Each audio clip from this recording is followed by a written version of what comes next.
सुधांशु जी, पहली बात तो ये है कि हम प्रभु श्री राम को विस्तार से तो समझेंगे, लेकिन पहले मैं आपसे एक पॉलिटिकल क्वेश्चन ये कर रहा हूं कि आप लोगों पर आरोप ये लग रहा है कि आप लोगों ने प्रभु श्री राम को हाईजैक कर लिया है। कुछ लोग कह रहे हैं आपने किडनैप कर लिया है, और ये जो माहौल है ये सारा पॉलिटिकल माहौल है, ये आध्यात्मिक माहौल नहीं है। ऐसा है क्या? देखिए, वास्तविकता में भगवान राम कभी चुनाव तो छोड़िए, राजनीति के विषय नहीं हो सकते, भारत की अस्मिता का विषय है। राम शब्द का अर्थ होता है रमन्ते इति रामः, वह तत्व जिसमें संपूर्ण ब्रह्मांड, संपूर्ण सृष्टि रमी है, सेटल्ड है, वो राम है।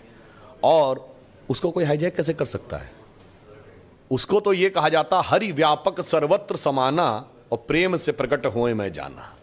प्रेम करिए, यहीं प्रकट हो जाएंगे। जैसे आप अपने टीवी पे देखते हैं ना, एलईडी क्रिस्टल्स का पैटर्न है ना, जो चैनल आप देखना चाहते हैं बटन दबाइए, फ्रीक्वेंसी एलईडी क्रिस्टल्स की चेंज होती, सामने दिख जाता है। अपने मन की फ्रीक्वेंसी चेंज करिए। कस्तूरी कुंडल बसे मृग ढूंढे बनमाई, ऐसे घट घट राम है दुनिया जाने नाई। अब उसमें राजनीति किसको नजर आती है?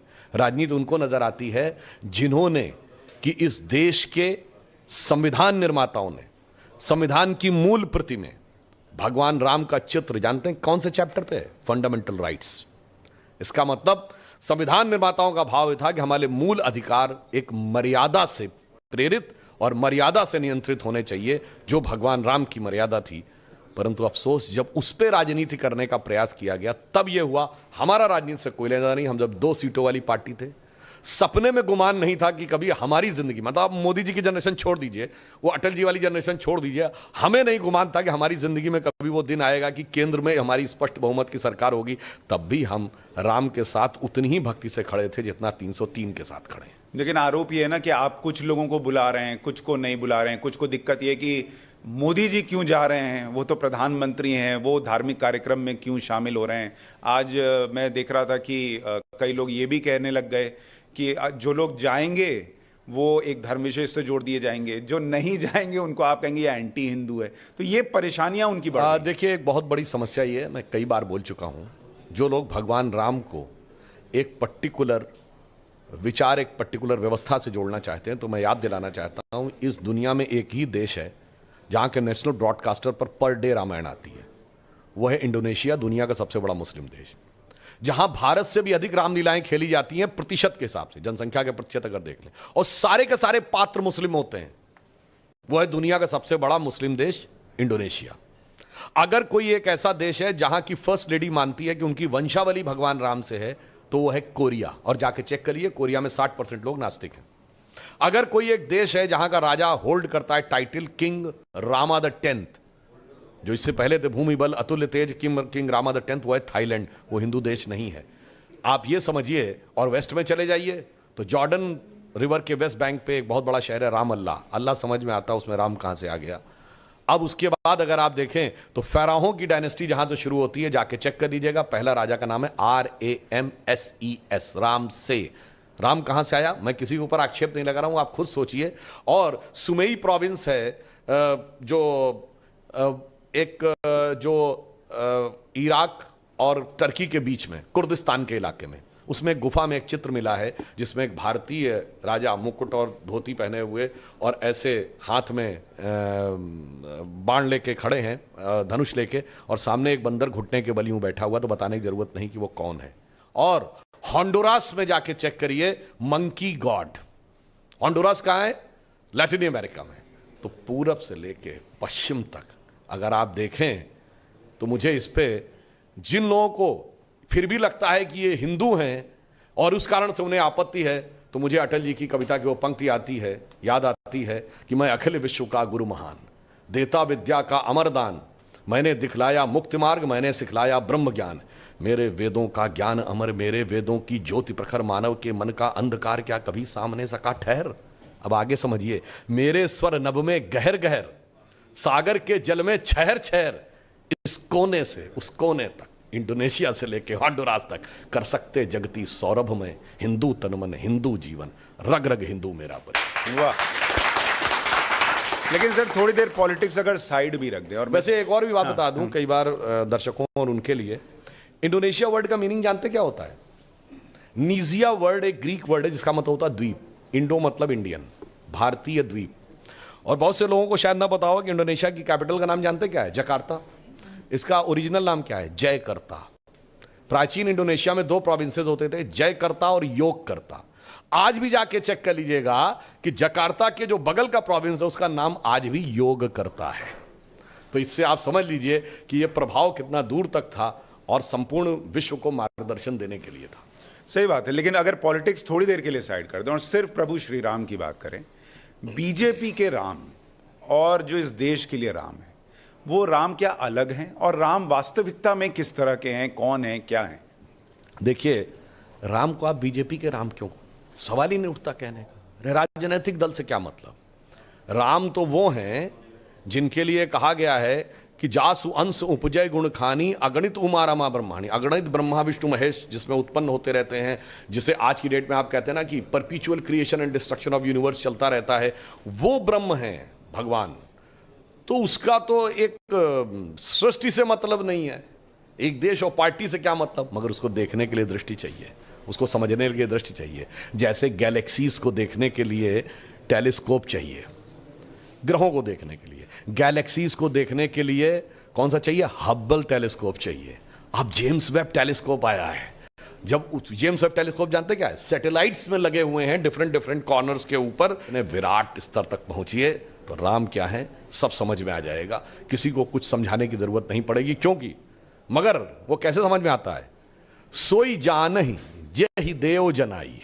भगवान जिसको जनाना चाहते हैं वही जान पाता है, और जब जान जाता है तो क्या होता है? पहली लाइन है, सोई जानहि जेहि देव जनाई, जानहि तुम ही हुई जाई। जैसे ही आपको जान जाता है तो वो ब्रह्म में लीन हो जाता है। तो उस प्रकार से वो उस विराट चीज को कहां पार्टी और चुनाव और ये सब चीजों से नहीं, बहुत लोग, जैसे अभी मैंने देखा सोशल मीडिया पे एक नया नैरेटिव चल रहा है कि जय श्री राम में सब कुछ है, बस राम नहीं है। देखिए, इसके लिए जानते क्या कहा गया है कि जाकी रही भावना जैसी, प्रभु मूरत देखी तिन तैसी। जिसके मन में ही राम नहीं है उसको सामने राम क्या दिखेंगे? मैंने क्या कहा? हरि व्यापक सर्वत्र समाना, प्रेम ते प्रकट हुए मैं जाना।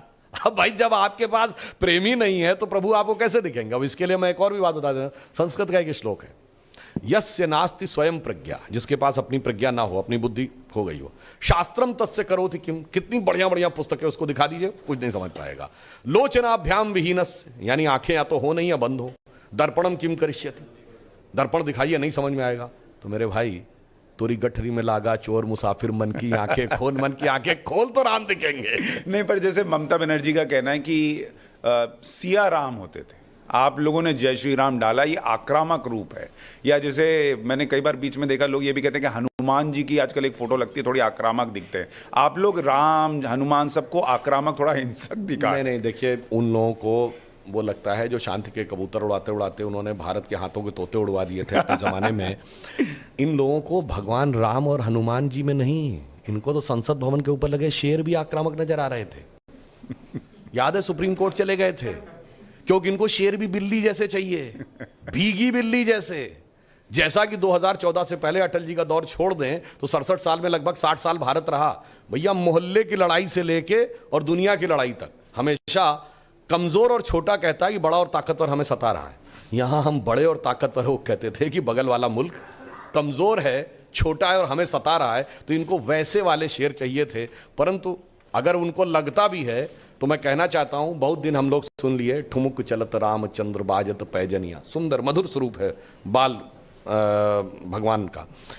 तो अब जरूरत पड़ने पे तो वो भी रूप दिखना चाहिए कि धमक चलत रामचंद्र हालत लंकनिया। नहीं, और जो लोग प्रभु श्री राम में अगर उनको लगता है कि जय श्री राम का नारा लगाना कम्युनल बनाता है, तो भाई प्रभु श्री राम के भजन तो गांधी जी भी गाते थे।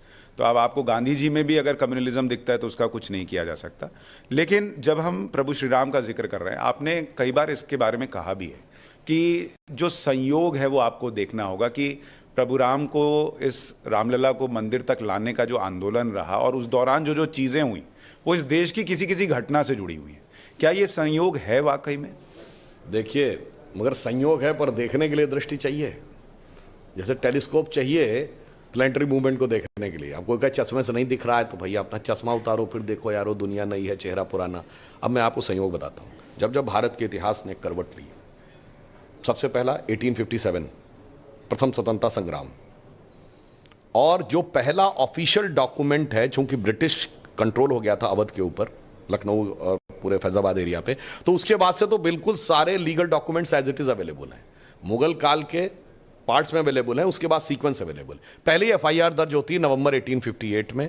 फैजाबाद का थानेदार लिखता है कि करीब 25 या 50 निहंग सिख आ गए हैं और उन्होंने कहां कब्जा कर लिया है। उस एफआईआर में लिखा मस्जिद जन्म स्थान। भाई मस्जिद थी, समझ में आता है, ये जन्म स्थान किसका था, और उन्होंने उसमें यज्ञ हवन किया है और मस्जिद जन्म स्थान के सारी दीवारों पर राम राम राम लिख दिया है। उसने लिखा है फौज ज्यादा भेजिए, इन लोगों का मुकाबला, तलवार लिए इतने लोगों का मुकाबला हम अपने सिपाहियों से नहीं कर सकते। That was the first turning point. Then freedom movement शुरू होता है। फ्रीडम मूवमेंट का सबसे बड़ा टर्निंग पॉइंट कब आया? 1937 प्रोविंशियल असेंबलीज इलेक्शन, जब अंग्रेजों ने मान लिया कि स्टेट्स में आपकी गवर्नमेंट रह सकती है, सेंटर में हमारी रहेगी, जिसमें कांग्रेस की सरकारें चुन के आई। 1936 में एक भीषण संघर्ष होता है और उसके बाद ब्रिटिश सरकार यह निर्णय लेती है कि वहां पर नमाज पढ़ना बंद। एक स्टेप आगे आए, आजादी मिली 47 में। 26 नवंबर 1949 को संविधान लिख के तैयार होता है और 22-23 दिसंबर 1949 की रात को वहां पर श्री रामलला प्रकट होते हैं और कोर्ट की परमिशन के बाद, भले ही ताले में बंद करके, मगर पूजा अर्चना की परमिशन दे दी जाती। एक स्टेप मामला आगे बढ़ गया। ठीक, उसके बाद आइए 1986 में ताला खुलता है। बहुत से बच्चों को नहीं लगेगा, कुछ लगेगा कि ये क्या बात हो रही है, पर इंडिया की ओपननेस की शुरुआत उस जमाने में हुई थी। ये गैट WTO में बदलने की शुरुआत, अगर उरुग्वे राउंड ऑफ टॉक्स 1986 में शुरू हुई थी, that eventually converted into WTO इन 95। अब आइए राम मंदिर का आंदोलन प्रखरता जो शुरू होता है 1990 से 92। इसी दौर में भारत की पॉलिटिक्स चेंज होती है, यूनिपोलर से बाइपोलर होती है। इसी दौर में अगर आप देखें, विवादित ढांचा भी टूटता है और अर्थव्यवस्था का पुराना नेहरूवियन मॉडल भी ध्वस्त होता है। एक नई अर्थव्यवस्था उभर के सामने आती है। PV नरसिम्हा राव जी प्रधानमंत्री थे और राम मंदिर का भी एक नया स्वरूप आता है, भले ही वो छप्पर के अंदर थे। अगला बड़ा पड़ाव आया राम मंदिर के लिए, जब इन लोगों ने जानते क्या किया था? जब खुदाई में 1976 में खंबे निकल आए थे, तो लेफ्टिस्ट हिस्टोरियंस के प्रभाव में इंदिरा गांधी की सरकार ने रुकवा दिए थे। बात के मोहम्मद ने कही है, जो ज्वाइंट डायरेक्टर के रूप में उस आर्कियोलॉजिकल एक्सकेवेशन का नेतृत्व कर रहे थे। फिर कोर्ट से रोक लगवा दी कि खुदाई नहीं हो सकती। अब खुदाई पे रोक थी, मगर तब तक रडार मैपिंग की टेक्निक आ गई सन 2000 में। तो भाई ऑपरेशन पे रोक था, अल्ट्रासाउंड पे तो रोक नहीं था। वो रडार मैपिंग में की रिपोर्ट सरकार ने की और कोर्ट के सामने रख दी। कोर्ट ने कह दिया ठीक है खुदाई की जाए। 2003 में नीचे 8-10 खंबे निकले, स्ट्रक्चर दिख गया। और 2003 ही वो वर्ष है जब इंडिया करंट अकाउंट सरप्लस हुआ। 2003-4 के ही चौथे क्वार्टर में हम एक बार 10% की रेट को तय करिए। 2003-4 ही वो वर्ष है जब भारत का, जब बाबरी ढांचा था तो फॉरेन एक्सचेंज जब 1 बिलियन के नीचे था। 2003 में 100 बिलियन हुआ। अब आप आइए 2019 में जजमेंट आया, अब राम मंदिर बनने जा रहा है। मोदी जी के नेतृत्व में स्पष्ट बहुमत की सरकार दूसरी बार। उत्तर प्रदेश में पहले 325 सीटों की सरकार, अब 255 की सीटों की सरकार। अब फॉरेन एक्सचेंज दर कितना है? 600 बिलियन। अब हम क्या हैं? सबसे हाईएस्ट फास्टेस्ट गोइंग अर्थव्यवस्था है 7.8% के साथ।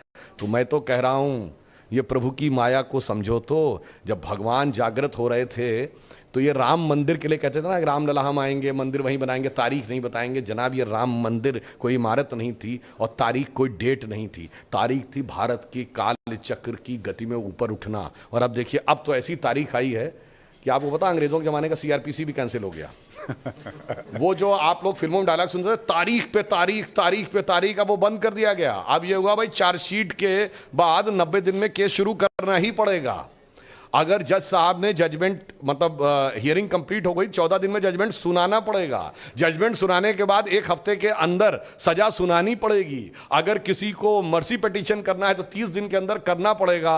यानी सोचिए, जब तारीख आई है तो तारीख पे तारीख की बात भी तारीख में कहीं गुम होती नजर आ रही है। क्या बात है, बहुत बढ़िया। लेकिन सुधांशु जी, आपने बड़े शानदार तरीके से बताया कि जब जब प्रभु श्री राम से जुड़ा हुआ कोई काम आगे बढ़ा तो ये देश भी आगे बढ़ा। अब तो रामलला खुद ही टेंट से निकलकर मंदिर में जा रहे हैं, प्राण प्रतिष्ठा हो रही है। अब यहां से देश कहां जाएगा? फिर ये तो सबसे बड़ा अचीवमेंट है भाई। क्या नहीं, एक और भी बात बता दूं, भगवान राम का राज्याभिषेक क्या सीधे हो गया था? क्या नहीं, पहले राजा राम को वनवासी राम बनना पड़ा था। छल के साथ उनका राज्य छूट गया था। हमें भी सत्ता बहुत पहले मिल जानी चाहिए थी, छूट गई थी। फिर क्या हुआ था? पहले हुआ था निषाद राज का राज्याभिषेक, माता शबरी का सम्मान, सुग्रीव का राज्याभिषेक। अर्थात भगवान राम यदि केवल रावण वध के लिए ही जन्म लिए थे तो बहुत आसान था, अयोध्या के राजा के रूप में जाते, अयोध्या से न लेके मार देते, उससे धर्म नहीं स्थापित होता। पहले राजा राम वनवासी राम बने, फिर गिर कंदराओं में रहने वाले लोग, वनों में रहने वाले लोग, वानर, रीछ, भालू अर्थात समाज के सबसे कोने में रहने वाले सबको संगठित किया और उस समय की विश्व की सबसे बड़ी शक्ति को परास्त किया और सबको राज्य सत्ता में स्थान दिया। अब आप बताइए, जब जजमेंट आया 2019 में, अब हम लोगों ने भी जब 9 नवंबर 1989 को शिलान्यास करवाया था तो पहली ईंट कामेश्वर चौपाल से रखवाई गई थी, जो आजकल के हिसाब से तथाकथित, क्योंकि हम किसी को निम्न नहीं मानते, तथाकथित निचली जाति के थे। उसके बाद जब जजमेंट आया 2019 में तो हमारे राष्ट्रपति कौन थे? श्री रामनाथ कोविंद, जो अनुसूचित जाति वर्ग से हैं। अब जब भव्य मंदिर का उद्घाटन होगा तो हमारी राष्ट्रपति कौन है? श्रीमती द्रौपदी मुर्मू, जो अनुसूचित जनजाति से हैं। और हमारे प्रधानमंत्री कौन है? मोदी जी, जो पिछड़े वर्ग से हैं। तो जो राम के काल में हुआ कि सबको साथ में लेकर और सबको समाज में सम्मान स्थान देते हुए तब राम का राज्याभिषेक हुआ, वही राम मंदिर के काल में भी हो रहा है। परंतु देखने वालों को इस नजर से समझने की आवश्यकता है। तो यहां से आपको लगता है कि प्रभु श्री राम की कृपा और बरसेगी, देश और गति पकड़ेगा? मेरा मानना है कि प्रधानमंत्री जी ने कहा था कि ये 25 वर्ष का समय अमृत काल है, यानी जब हमारे 75 वर्ष स्वतंत्रता के पूर्ण हुए और 100 वर्ष तक जाएंगे। ये अमृत काल युवाओं के लिए है, क्योंकि 25 वर्ष बाद हम लोग तो बूढ़े हो गए होंगे। ये बच्चे जो हैं ये आगे किसी महत्वपूर्ण स्थान पर बैठ के काम कर रहे होंगे और देश के लिए योगदान दे रहे होंगे। अभी तो अमृत काल का पहला ही साल था, यानी अमृत काल का उषा काल है। अभी आगे क्या होगा, और ये काम मैं आज की पीढ़ी को बताना चाहता हूं, इतना आसान नहीं था। जब राम मंदिर शुरू हुआ था थोड़ी था कि टाइटल सूट है, मुकदमा लड़ लो। कहीं पहले राम हुए थे कि नहीं, पहले ये बताओ, या अयोध्या यही थी कि नहीं बताओ, अगर थी भी तो ये बताओ कि यहीं पे हुए थे कि नहीं। याद है एक नेता बोले थे कि इतने हजार कमरे थे तो यहीं पे हुए थे कि नहीं। तो साहब उस जमाने में हम लोगों को याद है जिस ढंग का क्रूर और अत्याचार हुआ था, क्रूरता, तो ये ऐसा था जैसे कि कोई पत्थर में अंकुर उगा देना हो। तो अब जो आप कह रहे हैं ना आगे क्या होगा, आगे भारत का स्वर्णिम भविष्य उठता हुआ नजर आ रहा है। तो मुझे अटल बिहारी वाजपेयी जी की वह पंक्ति याद आती है कि राम मंदिर निर्माण करके हमने ऐसा काम किया है जैसे मान लो टूटे हुए तारों से बासंती स्वर निकाल दिए हो। तो वो कविता की पंक्ति याद है आपको? टूटे हुए तारों से फूटे बासंती स्वर, पत्थर की छाती में उग आया नव अंकुर, झरे सब पीले पात, कोयल की कुहुक रात, प्राची में, प्राची कहते हैं पूर्व दिशा को, प्राची में अरुणिमा की रेख देख पाता हूं, गीत नया गाता हूं, गीत नया गाता हूं। तो भारतीय राष्ट्र और समाज एक नए गीत के साथ प्रस्थान करना चाहिए। पर सुधांशु जी एक बात ये भी है, आपने कहा कि राम मंदिर का जो ये आंदोलन है उस दौरान बहुत क्रूरता हुई है और भाई प्रभु श्री राम काल्पनिक पात्र है, ये भी कह दिया गया। राम सेतु है नहीं है कौन जानता है, ऐसी बातें हुई और पता नहीं क्या क्या, और 10 तरह के सबूत मांगे गए। दूसरे धर्मों में नहीं मांगे जाते, मांगने के लिए उधर भी बहुत कुछ है लेकिन नहीं मांगे जाते। आज भी ये काम हो रहा है। कहा जाता है भाई रामचरितमानस को गालियां पड़ रही हैं, प्रभु श्री राम के लिए एक तरीके से कहा जाता है कि भाई वो सबको साथ में लेके नहीं चले, वहां भी भेदभाव था। जो युवा पीढ़ी बैठी है, रामचरितमानस को लेकर जो विवाद है, सनातन को लेकर जो विवाद है कि ये तो बीमारी है, ऐसा है क्या? देखिए मैं ये कहना चाहता हूं, पहली बात जो लोग कहते हैं कि भगवान राम काल्पनिक थे, तो मैं सिर्फ एक बात बताना चाहता हूं, उनकी 39 जनरेशंस पहले का उल्लेख है, 73 जनरेशंस बाद का डॉक्यूमेंट्री एविडेंस है। इसके बाद ये हुए, इसके बाद मैं विनम्रता से कहना चाहता हूं दुनिया में जितने भी दूसरे धर्मों के भगवान या भगवान के प्रतिनिधि हैं, किसी की भी इतनी लंबी वंशावली नहीं अवेलेबल होगी कि 39 जनरेशंस बिफोर और 73 बाद। और आज भी ऐसे लोग हैं जो ये बताते हैं कि वो उनकी वंशावली में, और सबसे प्रिसाइज टाइम भी है जो मैं पहले भी बोल चुका हूं कि ये बताइए कि अगर आपसे पूछा जाए कि व्हाट इज टाइम, आप कहेंगे इस समय शाम का इतना बजा है, ये तो लंदन में कुछ और है, न्यूयॉर्क में कुछ और है, टोक्यो में कुछ और है, तो आपने एक स्टैंडर्ड जीएमटी बनाया, ग्रीनिच मीन टाइम। बट अगर आपसे पूछूं कि absolute measuring parameter of time, वही जो आइंस्टीन की चौथी डायमेंशन है, जो इक्वली एप्लीकेबल ऑन अर्थ और मून, ऑन मार्स और any point in the space in solar system, it is only and it can only be the relative positions of planet. और भगवान राम की तो वो दी हुई है, कर्क राशि में गुरु था, मकर राशि में मंगल था, तुला राशि में शनि था, सारी चीजें दी हुई हैं। बाकायदा एग्जैक्ट टाइम दिया हुआ है, और नासा ने जब प्लैनेटोरियम सॉफ्टवेयर में डाला था 7114 ईयर्स बिफोर का आ भी गया था, उसके बाद भी किसी को यह समझ में आए, फिर भी अगर किसी को ये कोई बीमारी की बात लगती है, तो मैं याद दिलाना चाहता हूं केवल पूजा में जो चीजें यूज होती हैं, एकदम एब्सोल्यूट साइंटिफिक टर्म में आ जाइए। पूजा में यूज होने वाली हल्दी स्ट्रॉन्ग एंटीसेप्टिक है, इसका पेटेंट है, किंतु परंतु का स्कोप नहीं है। तुलसी स्ट्रॉन्ग इम्यूनो बूस्टर है, एंटीऑक्सीडेंट है, इसका पेटेंट है। पीपल का पेड़ सबसे ज्यादा कार्बन डाइऑक्साइड एब्जॉर्ब करता है, यह बाकायदा साइंटिफिकली प्रूवन है। गाय का दूध, A2 मिल्क जिसमें गुड कोलेस्ट्रॉल अधिक है और बैड कोलेस्ट्रॉल कम है, यह प्रूवन है। गंगा जल ऑक्सीजन कंटेंट सबसे ज्यादा है, यह प्रूवन है। तो साहब जो चीजें पूजा में प्रयोग होती हैं वो तो डिजीज को समाप्त करने के लिए हैं, फिर भी किसी के दिमाग में डिजीज घुस गई हो तो इसका मतलब वायरस उसके दिमाग में घुस गया। और जानते कौन सा वायरस है? यह एम वायरस। एम मतलब Marxist virus of 20th century, 19th century, Macaulay virus of 19th century और Marxist virus of 20th century.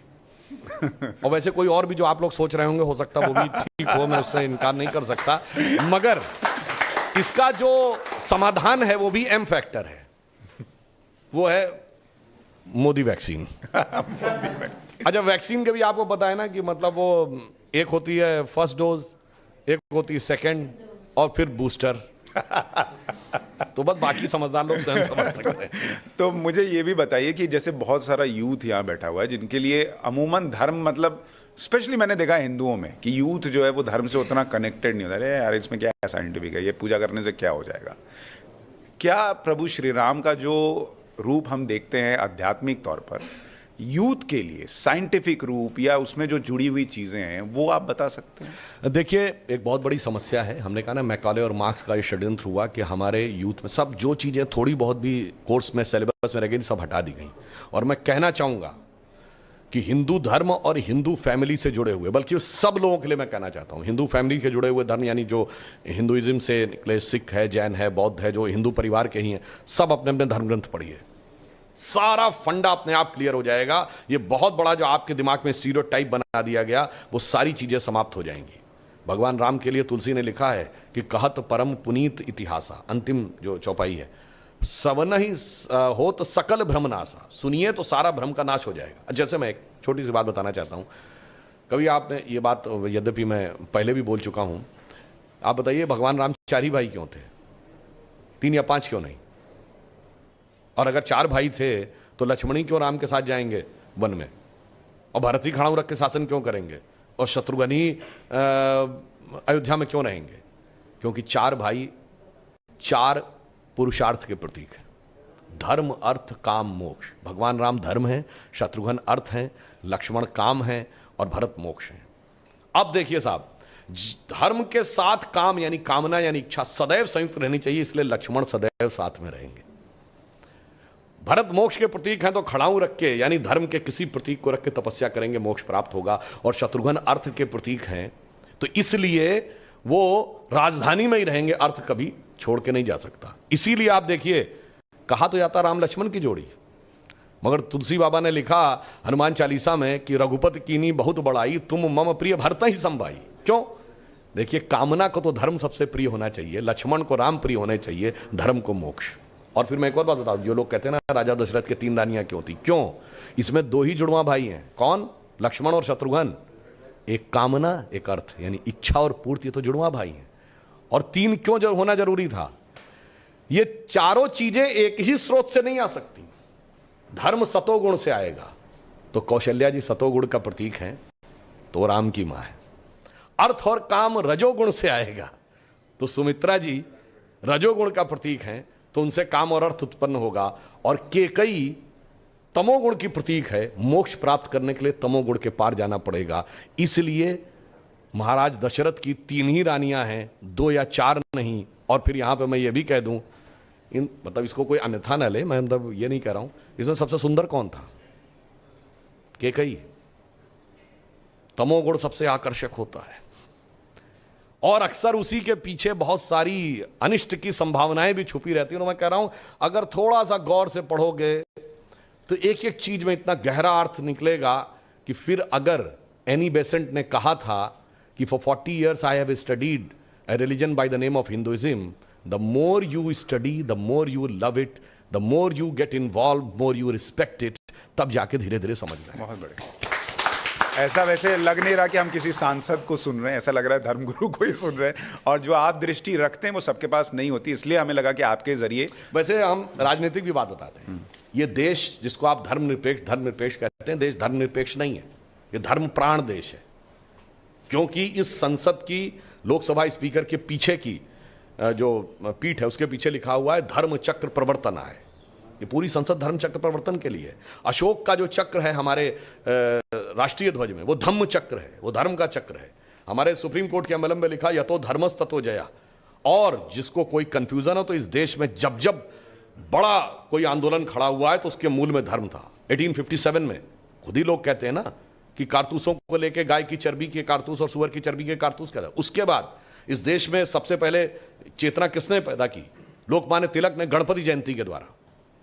जो आज गणपति जयंती मनाई जाती है यानी धार्मिक आधार के ऊपर उन्होंने लिया। फिर महात्मा गांधी ने कहां से पिकअप किया? राम राज्य के विचार के साथ। और उसके बाद अगर आप देखें देश का धर्म के आधार पर विभाजन हुआ। और उसके बाद अगर सबसे बड़ा आंदोलन हुआ तो गोरक्षा आंदोलन 1967 में। उसके बाद सबसे बड़ा आंदोलन जिसने कि भारत की राजनीति की धारा बदल दी, राम जन्मभूमि का आंदोलन। तो मेरे भाई ये धर्मनिरपेक्ष नहीं, धर्म प्राण देश है, परंतु धर्म की दृष्टि देखने के लिए भी कम से कम उस ढंग की दृष्टि भी होनी चाहिए। बहुत लोग कहते हैं 2024 में अगर रामलला आ गए और मोदी जी भी मान लीजिए आ गए, क्या राम राज्य आ जाएगा? राम राज्य की क्या परिकल्पना आज के समाज में हो सकती है? और दूसरा, क्या हिंदू राष्ट्र बनने की तरफ बढ़ रहा है? देखिए बात यह है, भगवान राम ने अपने समय में राम राज्य की परिकल्पना की गई कि बैर न कर काहू सन कोई, राम प्रताप विषमता कोई, किसी से कोई बैर नहीं। अब मोदी जी उसी पर तो चल रहे हैं। बगैर जाति धर्म का भेद किए हुए 70% लोगों को, माइनॉरिटी के भी किसी न किसी योजना का लाभ मिला है। भगवान राम का मंदिर ऐसे नहीं बन रहा। पहले 4 करोड़ गरीबों को प्रधानमंत्री आवास योजना की तरह आवास मिला है, और उसमें से 3 करोड़ ऐसे हैं जहां रजिस्ट्री पे ओनरशिप में परिवार की महिला का नाम लिखा है। यानी इतना होने के बाद वो सबके साथ किया है। तो जिसको आप राम राज्य कहते हैं ना, वो राम राज्य आगे जाकर इस रूप में आएगा कि वो दुनिया को संदेश देगा, ये मंदिर, कि अगर दुनिया का इतिहास भरा पड़ा है कि भाई भाई को मारकर गद्दी पे बैठा, बेटा बाप को मारकर गद्दी पे बैठा, तो यहां एक ऐसा भी आदर्श है कि अगर पिता ने एक वचन दे दिया तो सारे राजपाट को छोड़कर वन में चला गया। और दूसरा भाव खड़ा रखे, जो मैं पहले बोल चुका हूं, मैं वही बोलना चाहता हूं, किसी को थोड़ा बुरा भी लगे जो भी। भाई हमारे यहाँ 4 भाई थे, राम लक्ष्मण भरत शत्रुघ्न, तो वहां भी एक दूसरी परंपरा में, बाबरी परंपरा में भी 4 भाई थे, शुजा, मुराद, दारा और औरंगजेब। तो एक ने बाकी 3 को खत्म कर दिया था, और इस पे भी उसे संतोष नहीं हुआ। अपने बाप शाहजहां को जेल में डाला, सगे बड़े भाई दारा शिकोह का सर काट के थाली में सजा के अपने बाप शाहजहां के पास उसने जेल में भेजा। तो एक तरफ है भाई की रखी हुई खड़ाऊं और एक तरफ है भाई के रखे कटे हुए सर। और इतना ही नहीं, शाहजहां को आखिरी दिनों में 1 सुराही पानी देता था, और जब शाहजहां ने कहा कि मेरा पानी का कोटा बढ़ा दो, तो उसने कहा उतने में काम चलाओ। तो एक फारसी का शेर है जो मुझे याद नहीं है, उसका अर्थ बता देता हूं। दुखी होकर अपने अंतिम समय में शाहजहां ने लिखा कि तू जिंदा बाप को पानी के लिए तरसा रहा, तुझसे तो अच्छे वो काफिर हिंदू हैं जो पितृपक्ष में मरे हुए बाप को भी तर्पण देते हैं जाके। आप सोचिए कि आप अपने परिवार में क्या चाहते हैं मेरे भाई। किसी धर्म को मानने वाले हो, आप अपने परिवार में क्या चाहते हो? 4 भाइयों में वो प्रेम हो या 4 में से 3 की गर्दन उड़ जाए? बहुत लोग ये भी कह रहे हैं, आपके पास वक्त कम है, मैं थोड़ा सा और वक्त ले रहा हूं बस, कि बाबरी मस्जिद जो है उसको उस दिन याद करेंगे, अल्लाह से कहेंगे कि हमारी बाबरी मस्जिद के साथ क्या हुआ। संघ कहता है कि मुसलमान तो हैं, वो पहले हिंदू ही थे, वो भी राम के ही वंशज होंगे एक तरीके से। देखिए मैंने आपसे कहा कि बाबरी परंपरा में क्या है वो मैंने बता दिया। अब वैसे जो लोग बाबरी मस्जिद की बात करते हैं, ये बाबरी मस्जिद का उस उल्लेख तजुके बाबरी में तो नहीं है, उसके बाद हुमायूंनामा में भी नहीं है, आईने अकबरी में भी नहीं है, जहांगीरनामा में भी नहीं है, शाहजहांनामा में भी नहीं है। और उस समय जो फॉरेन ट्रेवलर्स आए, जिसमें विलियम फिंच जो लंबे समय तक रहे अयोध्या में, उन्होंने रामकोट पूजा सबका वर्णन किया मगर मस्जिद का वर्णन नहीं किया। हाँ, जोसेफ टिफेंथलर आया है आफ्टर औरंगजेब, उसने वहां पे मस्जिद का वर्णन किया है और कहा है कि वहां पे संघर्ष चलता है, एक हिस्से के ऊपर ही रहते हैं, यानी आफ्टर औरंगजेब। तो भाई ये जो आप सो कॉल्ड मस्जिद कहते हैं, मुझे लगता है सुप्रीम कोर्ट ने सदैव उसको डिस्प्यूटेड स्ट्रक्चर कहा है, विवादित ढांचा। सुप्रीम कोर्ट ने कभी बाबरी मस्जिद नहीं कहा। जो विवादित ढांचा कहते थे उसको बाबरी मस्जिद कह के भावनाएं भड़काई हैं। वैसे ऑन द लाइटर नोट मैं एक और बात कहना चाहता हूं, जब राम मंदिर बनने वाला था तो बहुत से लोग ज्ञान देते थे कि यहाँ पे अस्पताल बना दीजिए, यहाँ पे वो लाइब्रेरी बना दीजिए। अभी तक मैंने किसी लेफ्टिस्ट या सेकुलरिस्ट का ये सुझाव नहीं सुना है कि वो जो मस्जिद के लिए जमीन दी गई है वहाँ लाइब्रेरी बनवा दीजिए या वहाँ पे अस्पताल बनवा दीजिए। ये सारा ज्ञान एक तरफा दिया जाता है। तो वो तो इस देश में चल रहा है। जल्दी से एक एक सवाल ले लेंगे ऑडियंस। भारत की विपक्षी पार्टियां आजकल सनातन धर्म को भी गाली दे रही हैं। आप इस राजनीति को कैसे देखते हैं कि ये विपक्ष की अधिकतर पार्टियां, इंडिया अलायंस की मैं बात करूं तो ये श्री राम मंदिर का विरोध कर रही हैं, सनातन धर्म को गाली दे रही हैं, और एकमात्र भाजपा जो राम मंदिर का आंदोलन भी किया और बन भी रहा है, इसको आप कैसे देखते हैं? इसके लिए मैं आपको 2-3 किताबें सजेस्ट करता हूं। एक यूरी बैजमेनेव नाम का जर्नलिस्ट हुआ करता था 1960 और 70 के दशक में। वो बेसिकली केजीबी का एजेंट था और उसमें एक एजेंडा दिया गया था कि हिंदू धर्म और संस्कृति को कैसे नष्ट करना है। उसका डिटेल पढ़ लीजिए। ये बेचारे उसी एजेंडा में फंसे हुए हैं। उसने एक वर्ड यूज किया था कि देवर, मेरा वर्ड नहीं है, उसका है, कि they're considering themselves as stalwart in our view, they're the useful idiots. यानी जिसको हम अपने मतलब उसने एक आइडियोलॉजिकल सबवर्जन की थ्योरी दी, जिसमें उसने कहा फर्स्ट स्टेज में stage of demoralisation, second stage में स्टेज ऑफ डिस्टेबलाइजेशन, इस ढंग से क्रिएट करना है। तो मैं ये नहीं कह रहा हूं इनको पता है, ये विचारों को पता ही नहीं कि किसके टूल बने हुए हैं। फिर बात किताब पढ़िएगा, Mitrokhin's archive KGB in the world part 2, कैसे भारत के अंदर ये सारे षड्यंत्र बसाए गए। फिर पढ़िएगा ये वेलेना एल्बर्टस की किताब स्टेट विद इन स्टेट्स। सारा अब तो जितने डिक्लासिफाइड हो गए हैं ना पुराने जो इंटेलिजेंस एजेंसीज के डॉक्यूमेंट, आपको साफ समझ में आ जाएगा पूरा एक भयंकर षड्यंत्र था भारत को नष्ट करने का। उसी के अवशेष अभी तक बचे हुए हैं। पर हम आशा करते हैं कि अब अगर वो भी भगवान राम के साथ आ जाएं तो हम उनसे आह्वान करते हैं कि तुलसी अपने राम को रीझ भजे चाहे खींच, रीझ के भजो या खींच के भजो, खेत पड़े पर जामी है उल्टा सुल्टा बीज। जैसे खेत में बीज पड़ जाता है तो जबरदस्ती भी गिर जाए तो उसमें से कुछ निकल आता है। तो मैं कहता हूं रीझ के ना भजो तो खींच के ही भज लो। लेकिन सुधांशु जी, एक चीज जो बार बार लोग कहते हैं कि दूसरे धर्मों में अगर कोई भी धर्म के खिलाफ बात हो तो एकजुटता दिखती है, हिंदू में वो नहीं दिखती। आपको ऐसा लगता है? बिल्कुल, मैं आपको ये बात कहना चाहता हूं, हिंदू धर्म के अंदर क्या शक्ति है, सिर्फ हिंदुओं में कॉन्फिडेंस की कमी है, बाकी दुनिया में किसी को कॉन्फिडेंस की कमी नहीं है। देखिए, मैं एक बात कहना चाहता हूं, आपने गजवाए हिंद वर्ड सुना होगा। गजवाए चाइना, गजवाए यूरोप, गजवाए रशिया क्यों नहीं? हमसे बड़े कंट्री हैं, क्योंकि उनको पता है जो श्री अरविंदो ने कहा था कि जो हमारे शरीर में स्थान आत्मा का है वो इस दुनिया में स्थान भारत का है। तो उनको पता है कि कहां से बात को पकड़ना है, इसलिए उस आत्मा की शक्ति को सोए रहने देना है। रामचरितमानस में क्या आता है रामायण में? हनुमान जी के पास पवन तनय सुत पवन समाना, काचु प्रसाद रहा बलवाना, मगर शक्ति भूले हुए थे। लोगों को लगता था ये तो बंदर है, तो वानर थे। वो बंदर कहना ठीक नहीं, मतलब लोग ये कहते थे तो वानर हैं। क्योंकि जब सीता जी के सामने गए तो सीता जी क्या जवाब देती हैं? जब वो कहते हैं कि हम आके असुरों को मार ले जाएंगे, तो सीता जी कहती हैं सुत कपि सब तुम ही समाना। हे पुत्र, ये कपि तो सब तुम्हारी तरह हैं। जातु धान अतिभट बलवाना, राक्षस तो बहुत शक्तिशाली हैं। मोरे हृदय परम संदेहा, इसलिए मेरे हृदय में संदेह है।